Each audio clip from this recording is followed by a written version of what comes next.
welcome to the Sports Clinic. And today in the clinic is Mr. Ayaz Memon. He's a senior journalist in India. He's been writing and covering cricket for about 45 years.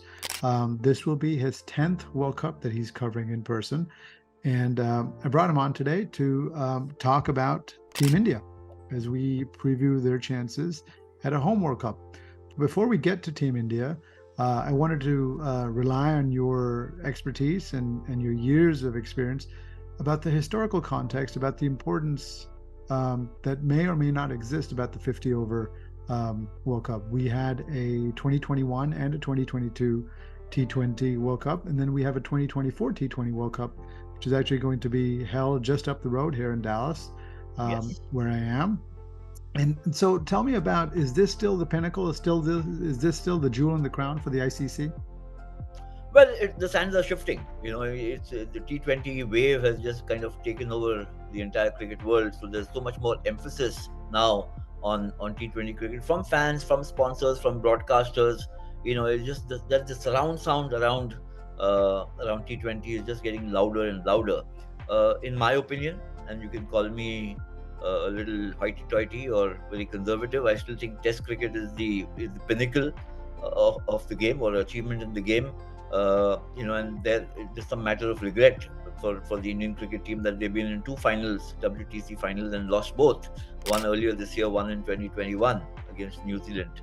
But the 50 over formats, I think it's in a sense it's waning, it's fading, and yet when the 50 over World Cup comes up, all attention is focused on it. So in terms of bilateral contests or even multi-nation contests which are not the World Cup, a triangular series somewhere, the Champions Trophy has been done away with.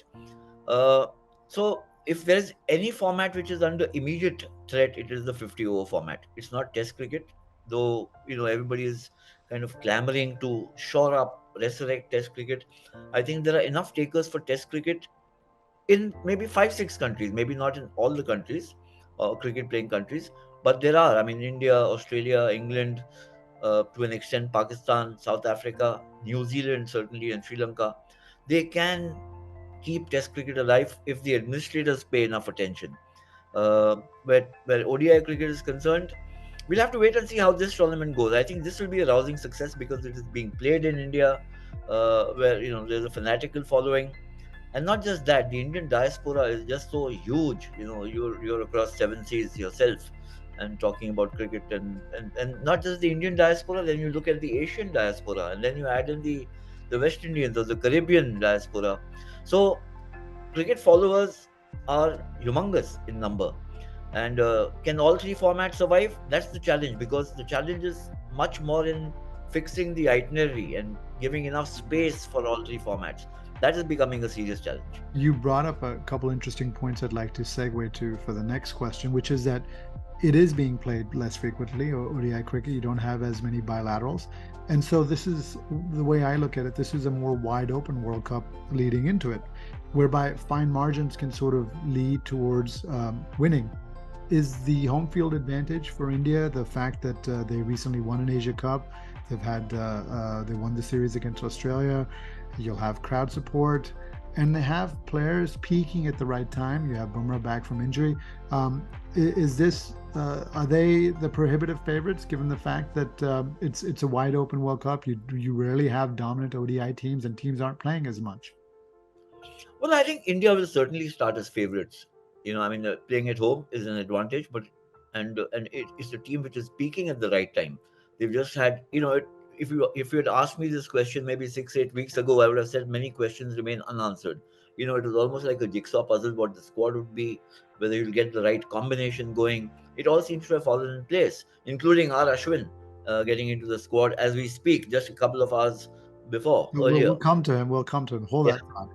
Yeah. But I'm playing at home, so it is obviously an advantage. Having said that, it can get to be a double-edged sword, because the pressure of expectation can be very, very high, extraordinarily high, and it takes a lot to be able to survive that pressure. So let me give you an example, or a couple of examples. 1987, India were favorites playing at home. They had won the World Cup in 1983. And Pakistan were also joint favorites because the tournament was held in Pakistan and India jointly, the World Cup, and both teams lost in the semi-finals. Then we come to 1996, where again the tournament was played in Asia.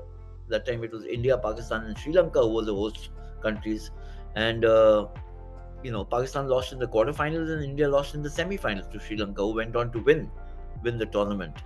Uh, in the last couple of tournaments, so apart from the home advantage, if you look at 2015 and 2019, the Indian team was rated extremely highly. In fact, in 2019 they started as favourites. In 2015, I think they were joint favourites along with Australia, who were playing at home. But in both these tournaments, India lost in the semi-finals. So there's a lot that India have to prove to their fans themselves. Playing in the World Cup, the home advantage, yes, will be there, but it also gets a little diminished, the home advantage, because you look at the players from Australia, from South Africa, from Correct, with England, the IPL. with the IPL, they've just been playing so regularly, so frequently. New Zealand, so they know Indian conditions very well. They know Indian players, how they play in these conditions, and so on. So I don't think that India can afford to kind of drop their guard and say, "Ha ha, we are playing at home, so this should come easy." In fact, if anything, I think it'll get a little more difficult because you have to please your fans in every match, go on into the knockout stage, and make sure that you reach the final, and then go on from there to win the final. So it's a lot of processes to be set in motion and achieved and accomplished.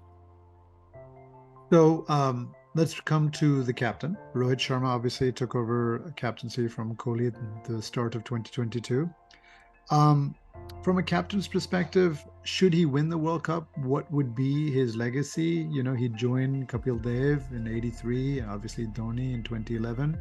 And given the time since the last ICC trophy that India won, would this be bigger than 2011? Obviously, in '83 was the first, so that is always held in high esteem.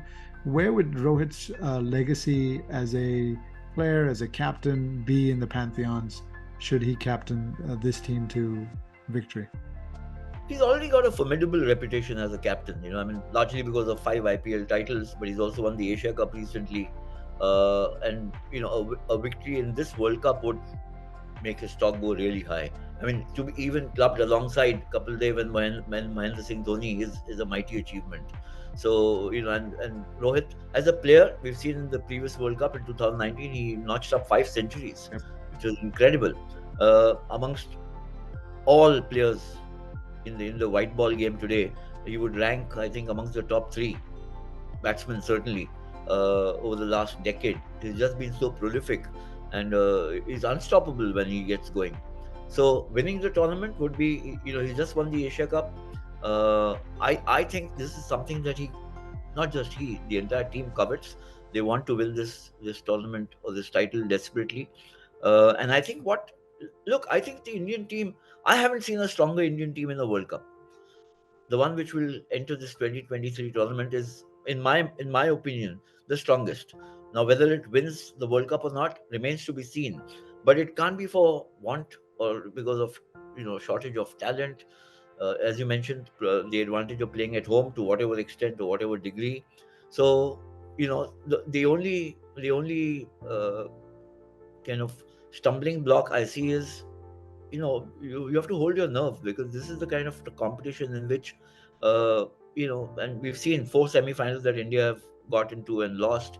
uh, that's something that Rohit Sharma and coach Rahul Dravid, and I'm sure senior pros in the team like Virat Kohli, who was captain the last time, Ravindra Jadeja or Ashwin, they all know this is probably their last World Cup. Maybe Jadeja can last for another 4 years, some of the others may not. So this is an opportunity that they can't forsake. And yeah, so I mean, if he wins this title, obviously he joins the pantheon of great Indian captains alongside Kapil Dev and MS Dhoni. So you mentioned Ashwin, and when I was researching questions to ask you, I came across Jonathan Liu's piece on Ashwin in the Guardian this week. He wasn't expected to be in the playing 11. In the squad. He is now. But talk me through his career arc and his potential omission that is now not an omission? And was it a case of whereby his bowling talents were being not sort of cast aside, but his lack of batting was sort of um, weighing him down, so to speak? Is this was this a case of whereby they wanted to lengthen the batting order? I think batting was not really the issue, because I mean Ashwin's record as a batsman is not poor at all. I mean, largely in Test cricket, he's got multiple hundreds. He actually started off as a batsman and then switched to becoming a bowler. Uh, for a period of time, he and Jadeja were your primary spinners in the team, even in white ball cricket. And then Ashwin kind of lost his place. Jadeja strengthened his place even further and has remained a first choice spinner in white ball cricket. And then along came Yuzvendra Chahal and Kuldeep Yadav for 2 or 3 years. They were the white ball cricket's favorites in the team as spinners. And Jadeja was there, but Ashwin had lost out. And then Yuzvendra Chahal, Kuldeep Yadav went out of the team. He lost his form. Uh, Yuzvendra Chahal, I think over the last 12, 15 months, lost his place. And I think a few things have kind of weighed on the minds of the selectors and uh, and the team management, that is Dravid and Rohit Sharma. Uh, in India, Ashwin's record is outstanding, Yes. largely again in Test cricket, but the kind of hold he has over batsmen who come here, especially from outside of the subcontinent, if they're Englishmen or Aussies or New Zealanders, it's an absolutely fantastic record that he's got. And while it is largely to do with Test cricket, the way he bowls, and he's a very competitive guy. He's a very combative cricketer in that sense. He's very resourceful. He's very inventive. He's always trying to do something new. Sometimes you feel he's over experimenting, but hey, he's just trying to get better and get wickets. And I think a couple of things happened that they dropped Ashwin in the World Test Championship final and paid a heavy price for it. Yes. You know, you don't drop the number one bowler in the world because there's a cloud cover on the first morning of the match. And a guy who had just kind of tormented the Australian batsman at home just a couple of weeks earlier. So that was a lesson learned. And then, the fact that the World Cup is being played in India, and in the original squad that they had chosen, there are three left-arm spinners. Correct. There was Jadeja, there was Akshar Patel, and then there was Kuldeep Yadav. Kuldeep Yadav. So at least two of them were under scrutiny. Kuldeep Yadav, can he come back as a match-winning bowler? Akshar Patel again chosen because he'd done extremely well Right. as a bowler and as a batsman. So he had the all-round prowess. Kuldeep Yadav established himself very quickly, or re-established himself. And he also gave the option of bowling the Chinaman. So in that sense, he's a bit of a wrist spinner also, which Yuzvendra Chahal not being there is an advantage. Who do you think But makes way? Akshar Patel is now out of the squad. Do you think no that I know? I mean, in the first 11, do you think he's In my playing 11, I would have Ashwin. okay? But it all depends. I think right now the issue or the problem, there's a problem of plenty for the Indian team. Correct. I think That's what I was trying to Rahul get Dravid, to. Rahul Dravid and Rohit Sharma will be kind of living off aspirins and disciplines or whatever you have for headaches, because uh, who can they drop? Every player from the top order, the all-rounders, the bowlers, everyone is in form. And that's a great point, because you saw KL Rahul return Yes. to the team in the Australia series, and so that brings me to my question about how do you see Dravid and the Rohit sort of. Do you think they'll have a settled 11 that they'll basically play the majority of the matches, or is it going to be a case of who the opponent is and what the pitch is, and sort of do a horses for courses approach? Because I Sorry, I think it's going to be the latter.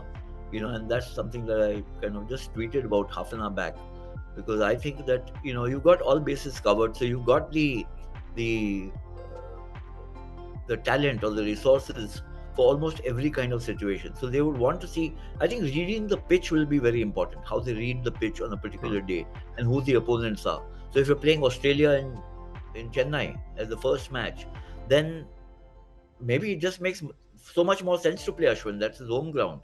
and against Australia, he's had a fantastic record recently. So so even in the batting, and I think India is also blessed with two really world class, genuine all rounders in Jadeja and Hardik Pandya, who add heft to batting and bowling. Yep. So Gives you options you in don't have to very necessarily, yes, you don't have to necessarily worry about everybody having batting heft. You don't. I mean, you can think of Ashwin purely as a guy, as a bowler who will get you wickets. So one of the things which was perhaps held against Ashwin earlier was also, oh, but he's advancing in age, and he's 36, and he's not the most fleet-footed on the field. But in one day cricket more than T20, you can find some spaces to hide some correct. fielders. Test cricket So, certainly more, but you have to choose him as a match-winning bowler primarily than anything else. so speaking of bowlers, it's great to see Bumrah back, obviously from a lengthy injury, and you want the best to compete in a World Cup, whether it's a football World Cup, which you've covered, and of course cricket.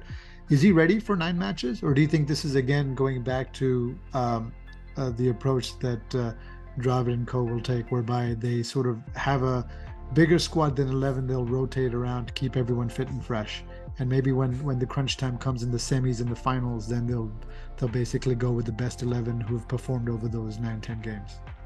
So the way I see it, I mean, that's the cap I'm wearing, assuming that I have to decide what is to be done. I think, the important matches he should play. I mean, big matches like in Australia. When you're playing Australia, when you're playing England, you can't afford to take the field without Bumrah. He's just been so good over the years, and he's come back extremely strongly. He was Yes. impressive in the Asia Cup. He bowled really well against Australia, and and it's like this. I mean, if the opposing team is taking the field and they find India is without Bumrah, then their body language will change a little. They'll be a little more confident playing the Indian bowling attack. So I would say that Bumrah is got the match winning ability. He also puts a lot of pressure on the opponents. He should be playing. Yes, workload management could be a factor, but you look at teams like Netherlands, maybe in Afghanistan, which is where you might say, or see how Yes. the other games are panning out. Because primarily the first task is to reach the knockout stage, Correct. and you need your best players to take the field in all matches. Maybe not the same set of players. As I mentioned, Ashwin could play against Australia, maybe not against England. We don't know. You know, it's a match in Lucknow, again a spinners pitch. So maybe why not? Maybe play three spinners there. Let's see. So last question and two predictions. One, breakout star this year for Team India at the World Cup. And two, and I think I know the answer because you've said this is the most talented Indian team in 10 World Cups now. Is it final at a minimum, reach the final, and then in a one-off game anything can happen? Or should fans be more tempered? Because as you mentioned, if this question was 8-10 weeks ago, it would have been different. But now they've performed at the Asia Cup, they've battered Australia. It's sort of a different vibe going into this World Cup now. They're as you said, they're at a crescendo. Yes. So I mean, breakout star. I think he's already broken out, Yes, and is Shubman Gill. I can Is imagine. yeah. So I mean, this is he's playing his first World Cup, and I think he's just done so much in the last 24 months, 2 years across formats that everybody now sees him as not just a big star He's in the here, making. right? He's He's there, making. he's there, and this could be the tournament which kind of launches him into a different category altogether. He then gets into the cluster of the Rohit Sharmas and the Virat Kohlis and all in that category. So I have a lot of high expectations from Shubman Gill. And whether the Indian team, look, I mean, the aim is not to you know the aim is to win the tournament. you Right. know so it's not just getting into the semis. We've done that often enough. It's not just about beating Pakistan. We've done that all the time in the World Cup whenever we played each other. So that can't be कि, "अरे, Pakistan को हरा दिया, that's it, now we won the World Cup." That's not winning the World Cup. You still have to go out and win the final, and whoever comes in the final. I think that's really the biggest challenge that India faces now. They've got a really strong team, I must say that. And but this is sport, It's and why we this love the is game. It's yeah, why I'm we doing have to, this. yeah, Because this is sports is the world's greatest reality TV because there's no that's script. yeah, Script writers are on strike in Hollywood, but they couldn't come up with some of the sports scripts that we've seen over the years that you've seen in your 45 years. So thank you. I appreciate you thank you. taking the time out. I look forward to your coverage. online on Twitter. I follow, I read. Um, and again, I appreciate you taking the time to do this. Thank you, doctor.